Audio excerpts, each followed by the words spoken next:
সবাইকে ওয়েলকাম। এই ভিডিওতে থাকছে উইম্বলডন টেনিস চ্যাম্পিয়নশিপ 2024 সম্পর্কিত গুরুত্বপূর্ণ তথ্যগুলি কভার করেছি। চলো শুরু করি।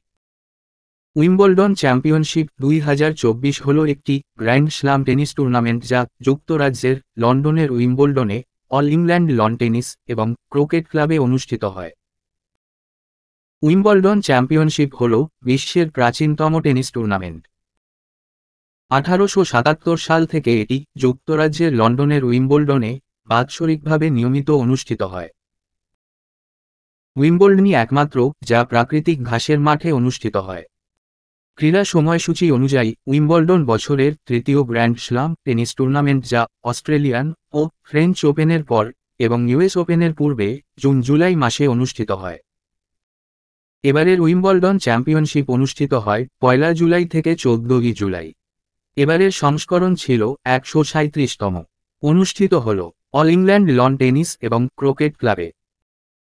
এবারের পুরুষদের এককে বিজয়ী হল স্পেনের কার্লোস আলকারেজ এই দিয়ে চতুর্থবার গ্র্যান্ড স্লাম টেনিস শিরোপা জিতল।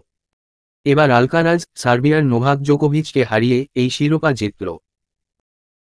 মহিলাদের এককে বিজয়ী হল চেক প্রজাতন্ত্রের বারবোরা ক্রেজিকোভা। জেসমিন পাওলিনিকে হারিয়ে এই শিরোপা জিতল। পুরুষদের ডাবলসে বিজয়ী হল ফিনল্যান্ডের হ্যারি হেলিওভারা এবং ব্রিটিশ যুক্তরাজ্যের হেনরি প্যাটেন। মহিলাদের ডাবলসে বিজয়ী হল চেক প্রজাতন্ত্রের কাটরিনা সিনিয়াকোভা এবং আমেরিকার টেলর টাউনসেন্ড।